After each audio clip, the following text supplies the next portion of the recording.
میرے معزز مسلمان بزرگوں، عزیز بھائیوں، آج زندگی میں اور دنیا میں اختلاف ہی اختلاف ہے۔ شاید ہی کوئی ایسی چیز ہو اور کوئی ایسا دعویٰ ہو کہ ہر ادارے کی طرف سے اور ہر گروہ کی طرف سے اور ہر طرف سے اس کی تائید ہوتی ہو، بلکہ اختلاف ہو اور رائے مختلف ہو۔ لیکن دنیا میں ایک ایسا متفقہ معاملہ ہے جس کی تائید ہر طرف سے ہے اور ہر مجلس میں ہے اور ہر ملک میں ہے اور زندگی کے ہر گوشے میں اس پہ آواز ہے اور ہر تحریر میں اس کی آواز آتی اور ہر طرف اس دعوے کی اور اس بات کی تائید ملتی ہے، اور وہ یہ ہے کہ آج دنیا میں عالمگیر فساد، آج دنیا میں انتہائی بگاڑ۔ آپ دنیا کے ترقی یافتہ جو مادی لحاظ سے نقطہ عروج پر ہیں، تو وہاں کی مجالس میں اور وہاں کی تحریروں میں اور وہاں کے اعلام اور ذرائع ابلاغ میں بھی آپ کو بگاڑ کی خبریں ملیں۔ دنیا کے بڑے بڑے ترقی یافتہ ممالک کے ایوانوں کے اندر بھی آپ کو بگاڑ کی خبر ملی۔ یہ ایک ایسا معاملہ ہے کہ ساری دنیا کا اس پر اتفاق ہے کہ دنیا میں اس وقت بگاڑ ہے۔ حالانکہ انسان پہلے سفر کیا کرتا تھا قدموں پہ، اور پھر یہ بیل گاڑیوں پہ آیا، اور پھر اس کی رفتار اور بڑھی اور اس کے پاس موٹریں اور کاریں آئی، اور اب یہ ہے کہ اب یہ فضاؤں میں اڑنے لگا ہے۔ اس کی رفتار تو بہت تیز ہو گئی، لیکن اس سے بگاڑ نہیں ختم ہوا، بگاڑ بڑھتا چلا گیا۔ اس سے تعمیر کم ہوئی، تخریب زیادہ ہوئی۔ انسانوں کی زندگیوں میں اور قومی اور معاشرے اور سوسائٹی میں ہر طرف بگاڑ، اور اللہ کریم بتا رہا ہے کہ ظہر الفساد فی البر والبحر بما کسبت ایدی الناس۔ یہ جو تمہیں خشکی اور تری میں بگاڑ نظر آ رہا ہے، یہ اس کا سبب انسانوں کے اعمال ہے۔ یہ جو تمہیں ہر طرف ناانصافی نظر آ رہی ہے اور فساد نظر آ رہا ہے اور بگاڑ ہر طرف ہے، بما کسبت ایدی الناس، یہ انسانوں کے اعمال کی وجہ سے، اس کے اعمال کا سبب ہے کہ یہ آج آپ کو ہر طرف بگاڑ اور فساد نظر آ رہا ہے۔ اب منزل غلط ہو جائے اور علم غلط ہو جائے تو رفتار کتنی ہی تیز کیوں نہ ہو جائے، تو بگاڑ بڑھے گا۔ میں عرض کر رہا ہوں، انسان کی آج رفتار تو بڑھ گئی، اور ذرائع ابلاغ اور رابطوں کی شکلیں غیر معمولی ہو گئیں۔ 50-60 سال پہلے انسان نے تصور نہیں کیا تھا کہ وہ ایک بر اعظم سے دوسرے بر اعظم میں ایک ایسے آلے سے گفتگو کرے گا کہ آواز بھی پہنچائے گا، تصویر بھی پہنچائے گا۔ رابطے بھی آسان ہو گئے، سفر بھی آسان ہو گئے، وسائل حاصل کرنا پہنچنا بھی آسان ہو گیا، لیکن کیا انسان کو سلامتی بھی مل گئی؟ اس کے حالات بھی درست ہو گئے؟ اگر دیکھا جائے تو آج دنیا میں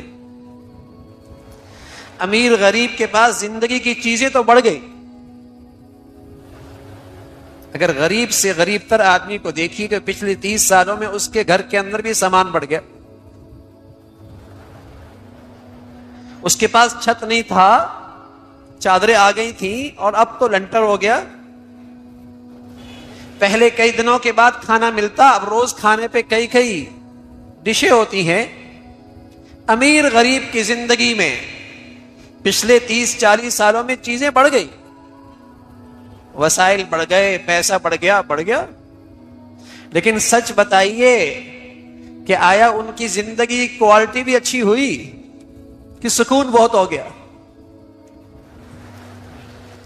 ان کے گھروں میں محبتیں بہت بڑھ گئیں، خاندان میں ایثار احسان کے اخلاق بہت بڑھ گئے، بازاروں میں سچائی اور دیانت بہت آ گئی، اولادیں ماں باپ کی آنکھوں کی ٹھنڈک بن گئی، میاں بیوی کا رشتہ، محبت کی مٹھاس، کیا زندگی کوالٹی بھی بڑھ گئی؟ تو نظر آئے گا ظہر الفساد فی البر والبحر، بگاڑ ہی بگاڑ ہے، جھونپڑی سے لے کر کوٹھی تک، ترقی پذیر دنیا سے لے کر ترقی یافتہ دنیا تک، ہر طرف بگاڑ۔ ظہر الفساد فی البر والبحر بما کسبت ایدی الناس، لیکن چونکہ یہ علم نہ رہا، یہ منزل نہ رہی کہ اس دنیا کی سعادت اور ہلاکت کا تعلق اس انسان سے، اس دنیا کی صلاح اور بگاڑ کا تعلق اس انسان سے ہے، یہ علم نہ رہا، یہ علم نہ رہا، یہ سوچ ختم ہو گئی، یہ فکر ختم ہو گئی۔ ہر آدمی یہ چاہتا ہے گھر اچھا بن جائے، کوئی یہ نہیں سوچتا کہ میرے بچے بھی اچھے بن جائیں۔ تو اچھے گھروں میں بگڑے انسانوں کی زندگی تو اچھی نہیں ہو سکتی۔ شاندار عمارت ہو اور دنیا کی جدید مشینری ہو، لیکن وہاں کا ڈاکٹر دیانتدار نہ ہو تو بتائیے اسے اچھے اسپتال کہا جاتا؟ بازار کی عمارتیں بلند و بالا اور دنیا کی ہر چیز وہاں بک رہی، لیکن تاجر خائن ہے، بددیانت ہے، بتائیے اس بازار کو اچھا کہا جائے گا؟ اس دنیا کا سدھار اور بگاڑ تو انسانوں سے ہے کہ اس میں کتنا سدھار ہے، اس میں کتنی صلاح ہے، یہ پچھلے 30 سالوں کے مقابلے میں آج کتنا اچھا ہوا ہے۔ چیزیں تو اچھی ہو گئی، پیسہ آیا، چیزیں آ گئی، چیزیں بن بھی گئی، لیکن بتائیے انسانوں کی زندگیوں میں صلاح آ گئی، سکون آ گیا، محبتیں آ گئی، پیار آ گیا، اتفاق آ گیا، زندگی کوالٹی اچھی ہو گئی۔ مولا رومی رحمۃ اللہ علیہ مثالوں سے بات سمجھایا کرتے تھے، فرمایا کرتے ایک بوڑھا آدمی باہر گلی میں کچھ تلاش کر رہا، اور جب تلاش کرتے کرتے بہت دیر ہو گئی تو ایک نوجوان نے پوچھا، بڑے میاں گما کیا ہے؟ کہا بیٹے ہیرا گما ہے، وہ تلاش کر رہا۔ اب وہ نوجوان بھی تلاش کرنے لگا، جب تلاش کرنے میں بہت دیر ہو گئی تو بڑے میاں سے نوجوان کہنے لگا، بڑے میاں بتائیے یہ ہیرا گما کہاں ہے؟ کہا بیٹے گما تو گھر میں، وہاں اندھیرا بہت ہے، باہر روشنی ہے اس لیے یہاں تلاش کر رہا۔ گما تو گھر میں ہے، وہاں اندھیرا بہت ہے، باہر روشنی ہے اس لیے یہاں تلاش کر رہا۔ تو کیا کہیں گے؟ بڑی میاں کی عمر کا تقاضا ہوگا، عقل سٹیا گئی ہوگی کہ گھر کی گمی چیز باہر تلاش کر رہا ہے، لوجک کیا دے رہے؟ باہر روشنی بہت۔ تو میرے عزیزو آج دنیا کی اسکرین پہ یہی تو کھیل دکھایا جا رہا ہے، یہی تو ڈرامہ دکھایا جا رہا ہے بھائی دنیا کی اسکرین پہ،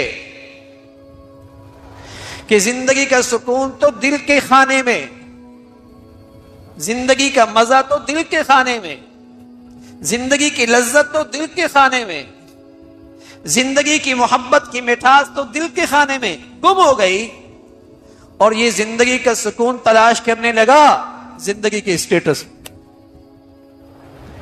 دولت کی حرص و ہوس میں، یہ دنیا کے نقشوں میں زندگی کا مزہ تلاش کرنے لگا۔ بتائیے بڑی میاں کے بارے میں تو ہم کہہ رہے تھے عقل سٹیا گئی ہوگی، عمر کا تقاضا ہوگا، دنیا آج ہمارے بارے میں کیا کہے گی؟ دنیا ہمارے بارے میں یہی کہے گی، ظہر الفساد فی البر والبحر بما کسبت ایدی الناس۔ دنیا سے آج یہ علم گم ہو گیا، دنیا سے یہ آج علم گم ہو گیا کہ گھر کا فساد اور بگاڑ کا تعلق اور گھر کی صلاح اور سکون کا تعلق انسان سے ہے، چاہے وہ گھر ہو، چاہے معاشرہ ہو، چاہے دنیا ہو، بگڑے ہوئے انسانوں سے اچھا معاشرہ نہیں بنا کرتا۔ تو آج دنیا اسی جہالت میں مبتلا ہے کہ ہر ایک چیز بڑھیا کرنا چاہتی ہے، انسان بڑھیا ہو جائے، یہ انسان صحیح ہو جائے، انسان بھلے ہو جائے۔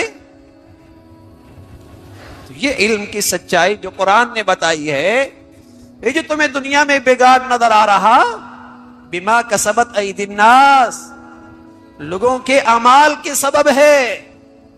لوگوں کے اندر انصاف نہ رہا، لوگوں میں دیانت نہ رہا، لوگوں میں انسانیت مر گئی، لوگوں میں ایمان کی حقیقت ختم ہو گئی، اس لیے بگاڑ ہے، اور عالمگیر بگاڑ ہے، عالمگیر فساد ہے۔ دنیا کا کوئی خطہ ایسا نہیں جہاں اس بگاڑ کے تذکرے نہ ہو، جہاں اس دنیا کا کوئی گوشہ ایسا نہیں، کوئی محفل، کوئی مجلس ایسی نہیں، کوئی ذرائع ابلاغ کا محل ایسا نہیں جہاں اس بگاڑ اور فساد کی آواز نہ اٹھ رہی ہے۔ لیکن علم نہیں ہے، جہالت ہے، جتنی رفتار تیز بڑھ رہی ہے بگاڑ تیز بڑھ رہا۔ اس لیے پیغمبر جو اللہ کا علم لے کے آتے ہیں، جو پیغمبر اللہ کا علم لے کے آتے ہیں، وہ جب انسانوں کو سنوارنا چاہتے ہیں، انسانی سوسائٹی کی تعمیر کرنا چاہتے ہیں، انسانوں کو ترقی پر دیکھنا چاہتے ہیں، پیغمبر جو انسانوں کو سنوارنا چاہتے ہیں، انسانی سوسائٹی کی تعمیر کرنا چاہتے ہیں، اور انسانیت کو عروج پہ دیکھنا چاہتے ہیں، تو وہ آغاز کہاں سے کرتے ہیں؟ انسان کے دل سے۔ اذا صلحت صلح الجسد کلہ، یہ ٹھیک ہو جائے انسان کا جسم ٹھیک ہوگا، جسم ٹھیک ہوگا اس کی یہ دنیا ٹھیک ہو جائے گی، اندر کا انسان ٹھیک ہو جائے تو بگاڑ اور صلاح وہ انسان سے وابستہ،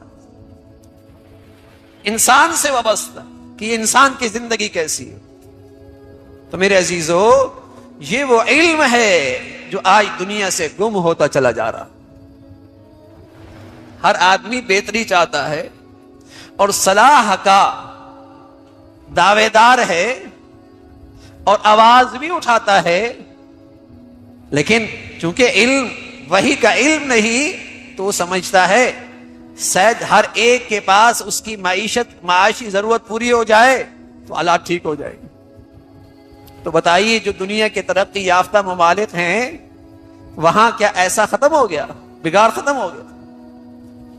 کئی ایسی دنیا کے ترقی یافتہ ممالک ہیں کہ آپ مغرب کے بعد نکل نہیں سکتے، آپ اپنے وسائل ایک دکان سے دوسری دکان کی طرف بغیر نگرانی اور فورسز کے آپ منتقل نہیں کر سکتے، آپ رات کے اندھیرے میں، رات کے حصے میں سفر نہیں کر سکتے۔ ڈالر کی باتیں ہیں، پاؤنڈ کی باتیں ہیں،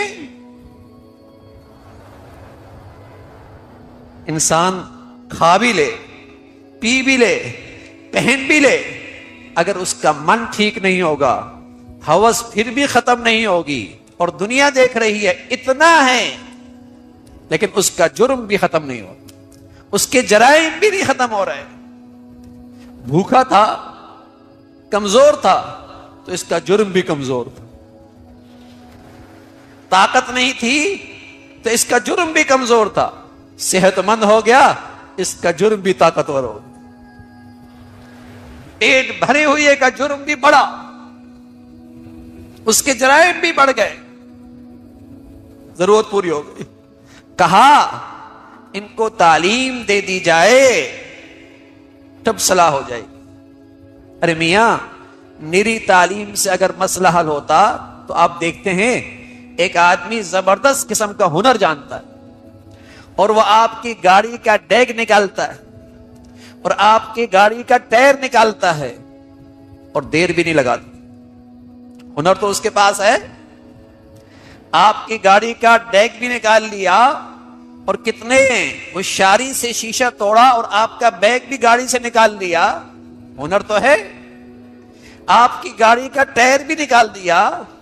بس اوقات ڈرائیور بھی ہوتا ہے, گاڑی بھی چلا لیتا ہے, گاڑی بھی اٹھا کے لے جاتا ہے. فن تو ہے اس کے پاس, لیکن انسانیت مری ہوئی ہے. انسانیت مری ہوئی ہے. اگر آپ نے نری تعلیم دی تو پہلے آدمی اپنے آپ کو خطرے میں ڈال کر ڈاکہ مارا کرتا تھا. اب پڑھا لکھا ہے, گھر بلا کر ڈاکہ مارے گا, نشان بھی نہیں چھوڑے گا, سرکاری سطح پہ ایوارڈ بھی نہیں لے گا. اتنا لوٹا, اتنی کرپشن کی, لیکن پڑھا لکھا ہے, نشان نہیں چھوڑا, پتہ بھی نہیں لگنے دیا. اور ایک آدمی بھوکا ہے, انسانیت زندہ ہے, اندر سے انسان بنا ہوا ہے, صلاح ہے. رسول اللہ صلی اللہ علیہ وسلم نے بتایا کہ اس کے گھر میں گوشت آیا. اس نے کہا شاید میرے پڑوس کو ضرورت ہو, حالانکہ اس کے گھر میں بھی فاقہ تھا. کئی گھروں سے گھومتا گھومتا پھر وہ گوشت اسی کے گھر پہ آ گیا. یہ بھی انسانیت. بھوک ہے, بھوک ہے, لیکن انسانیت ایسی ہے کہ انسانوں کی خوبیاں, ایثار, ہمدردی, احسان, یہ انسانیت میں نظر آتی. رسول اللہ صلی اللہ علیہ وسلم نے بتایا ایک غزوے میں چچا زخمی ہے, بھتیجے سے کہتا ہے بھتیجے پانی لاؤ. بھتیجا پانی لے کے آتا ہے. قریب کے زخمی کی آواز آتی ہے مجھے پیاس ہے, مجھے پانی چاہیے. چچا کہتا ہے بیٹے چھوڑ دو مجھے, یہ پانی آگے دے دو. وہ ڈول لے کر آگے جاتا ہے, وہاں سے قریب سے آواز آتی ہے پانی مجھے چاہیے. دوسرا کہتا ہے تیسرے کو دے دو. اللہ کی شان, جب تیسرے کے پاس پہنچتا ہے اس کی روح پرواہ کر جاتی ہے. واپس دوسرے کے پاس آتا ہے, وہ بھی اللہ کو پیارا ہو جاتا ہے. واپس اپنے چچا کے ہاں آتا ہے, وہ بھی اللہ کا مہمان ٹھہرتا ہے. لیکن جاتے جاتے بتا دیتے ہیں جب انسانیت زندہ ہو جائے پھر معاشرہ اور سوسائٹی ایسا ایثار کے مناظر دیکھتی, ایسے ایثار کے مناظر دیکھتی ہے. تو میرے عزیزو, علم ہو, تربیت بھی ہو انسانیت کی, علم ہو, صلاح بھی ہو اس علم سے, علم ہو اس سے انسانیت کی تازگی بھی آئے. وہ علم اس انسانیت کی تعمیر اور ترقی کر سکتا ہے. تو میرے عزیزو, آج دنیا میں ایک ہی ایسی چیز ہے جس پر سب کا اتفاق ہے, وہ عالمگیر فساد, نہ ختم ہونے والا بگاڑ, خشکی اور تری میں ہر طرف, ہر زندگی کے گوشے میں اور دنیا کے ہر ملک میں آج اسی کے تذکرے ہیں. لیکن اللہ نے بتایا اس کی وجہ بگڑا ہوا انسان ہے, بگڑا ہوا انسان ہے. اگر اس کی اصلاح اور تربیت ہونے لگ جائے دنیا ٹھیک ہونے جائے. اور فرمایا لیذیقہم بعض الذی عملوا لعلہم یرجعون. بس اوقات ان کی بدعمالیوں کی وجہ سے ہم کچھ سزا بھی دیتے ہیں. یہ آسمان سے پتھر برس گئے, یہ زمین سے لاوا پھٹا, یہ بادل پھٹ گئے, یہ سمندر اور دریاؤں میں طغیانی آ گئی. لیذیقہم بعض الذی عملوا, ہم ان کی بدعمالیوں کی وجہ سے سزا بھی دیتے ہیں. لعلہم یرجعون, شاید کے باز آ جائیں, شاید کے سمجھ جائیں, شاید کے صحیح نتیجہ اور عبرت پکڑیں اور اپنے بدعمالیوں سے باز آ جائیں اور اپنے گناہوں پہ توبہ کر لیں. لعلہم یرجعون. تو میرے عزیزو, اللہ تعالیٰ کی طرف سے یہ صحیح علم ہے معاشرہ اور سوسائٹی کے سنوارنے کا. میرے پیارے بھائیوں اور بزرگوں, انسان کی زندگی میں سب سے مشکل کام کوئی ہے تو وہ اپنا دل بدلنا ہے. جسم بدلنا آسان ہے, کپڑے بدلنا جتنا آسان, راستہ بدلنا آسان ہے, گھر بدلنا آسان, عادتیں بدلنا بھی کبھی کبھی آسان لگتے ہیں, مگر دل بدلنا یہ وہ کام ہے جو انسان اپنی پوری زندگی میں بھی کبھی کبھی نہیں کر پاتا. انسان کا دل اتنا ضدی ہے, اتنا مضبوط ہے, اتنا ریگستان کی طرح سوکھا ہے کہ اگر اللہ کی رحمت نہ ہو تو یہ کبھی نہیں بدلتا. دل وہ جگہ ہے جہاں انسان اصل زندگی بستی ہے. انسان کی خوشی بھی دل سے, انسان کا سکون بھی دل سے, انسان کی روشنی بھی دل سے, اس کی برائی بھی دل سے اور اس کی نیکی بھی دل سے. جب دل اچھا ہو جاتا ہے تو انسان عام نہیں رہتا، اللہ کا بندہ بن جاتا ہے، اور جب دل خراب ہو جاتا ہے تو انسان باہر سے فرشتہ لگتا ہے مگر اندر سے ٹوٹا ہوا، اندھیرا، بے چین اور گمراہ ہو جاتا ہے۔ یہ دل کیسے بدلے؟ یہ وہ سوال ہے جو ہر انسان کے اندر کبھی نہ کبھی ضرور اٹھتا ہے۔ جب کوئی گناہ پیچھا نہ چھوڑے، دل بدلنے کا سوال اٹھتا ہے۔ جب نماز میں دل نہ لگے، دل بدلنے کا سوال اٹھتا ہے۔ جب عبادت میں مزہ نہ آئے، دل بدلنے کی ضرورت محسوس ہوتی ہے۔ جب دنیا کا پیچھا چھوڑ کر بھی سکون نہ آئے، انسان سوچتا ہے کہ میرا دل کیوں نہیں بدلتا۔ دل بدلے بغیر زندگی نہیں بدلتی، دل بدلے بغیر عبادت روشنی نہیں بنتی، دل بدلے بغیر قرآن روٹی کی طرح پڑھا جاتا ہے، نور کی طرح نہیں۔ دل بدلے بغیر آنکھیں روتی نہیں، اور رونا اللہ کی محبت کا پہلا دروازہ ہے۔ دل بدلے بغیر توبہ سچی نہیں ہوتی، دعا گہری نہیں ہوتی، اور سجدہ زندہ نہیں ہوتا۔ دل کیسے بدلے؟ یہاں سے اصل بات شروع ہوتی ہے۔ سب سے پہلے میرے بھائیوں، انسان کو یہ ماننا پڑے گا کہ دل کو بدلنا انسان کے بس کی بات نہیں۔ دل کو بدلنے والا صرف اللہ ہے، دلوں کو پھیرنے والا، دلوں کو نرم کرنے والا، دلوں کو روشن کرنے والا، دلوں کی گرہیں کھولنے والا، دلوں میں سوز ڈالنے والا صرف اور صرف اللہ ہے۔ اگر دل بدلنا ہو تو انسان کو سب سے پہلے اللہ کے دروازے پر جانا ہوگا اور کہنا ہوگا، یا اللہ میرا دل بدل دے، میرا دل تیرے بغیر نہیں بدل سکتا، اسے بدل دے۔ یا اللہ میرا دل تیرے بغیر نہیں تھم سکتا، اسے تھما دے۔ یا اللہ میرا دل گناہوں کی طرف بھاگتا ہے، اسے اپنی طرف موڑ دے۔ یا اللہ میرا دل سخت ہو گیا ہے، اسے نرم کر دے۔ میرا دل اندھیرا ہے، اسے روشن کر دے۔ میرا دل بیمار ہے، اسے شفا دے دے۔ میری روح مردہ ہے، اسے زندہ کر دے۔ دل بدلنے کی پہلی سیڑھی اللہ سے مانگنا ہے۔ جو مانگتا ہے وہ پا لیتا ہے، جو نہیں مانگتا وہ کھو جاتا ہے۔ دوسری بات یہ سمجھنی ہے کہ دل فوراً نہیں بدلتا۔ دل بدلنے کا ایک سفیر ہوتا ہے۔ یہ سفیر کبھی کبھی مہینوں کا ہوتا ہے، کبھی سالوں کا ہوتا ہے۔ انسان کو چلتے رہنا ہوتا ہے، رکنا نہیں ہوتا۔ ہر قدم پر اللہ مدد کرتا ہے۔ دل اس وقت بدلتا ہے جب انسان ٹوٹ جائے۔ جو دل نہیں ٹوٹے وہ نہیں بدلے گا۔ جو دل اپنے آپ کو بہت کچھ سمجھتا ہو وہ دل زنگ آلود ہوتا ہے۔ جو دل اللہ کے سامنے ٹوٹ جائے وہ دل بدل جاتا ہے۔ کبھی کبھی اللہ انسان کو کسی غم سے گزارتا ہے تاکہ دل ٹوٹے، کبھی کسی نقصان سے، کبھی کسی بیماری سے، کبھی کسی رشتے کے دکھ سے، تاکہ دل میں نرمی آئے، عاجزی آئے، آنسو آئے، اللہ کی طرف پلٹنے کی طاقت آئے۔ دل کا بدلنے کا راستہ آنکھوں کے آنسوؤں سے گزرتا ہے۔ جو آنسو نہیں بہاتا وہ دل نہیں بدلتا۔ جو دل روئے اس کے اندر کی سختیاں پگھلتی ہیں۔ جو دل روئے اللہ اس پر اپنی رحمت برساتا ہے۔ جو دل روئے اس کے اندرونی آگ بجھتی ہے، اس کے گناہ دھلتے ہیں، اس کا سینہ وسیع ہوتا ہے، اور پھر اللہ اسے اپنی طرف کھینچ لیتا ہے۔ دل بدلنے کا ایک اور طریقہ یہ ہے کہ انسان تھوڑا سا اللہ کا ذکر شروع کرے۔ ذکر دل کا صابن ہے، ذکر دل کا پانی ہے، دل کی دوا ہے۔ جس طرح کپڑا گندا ہو جائے تو پانی اور صابن سے صاف ہوتا ہے، اسی طرح دل گندا ہو جائے تو ذکر سے صاف ہو جاتا ہے۔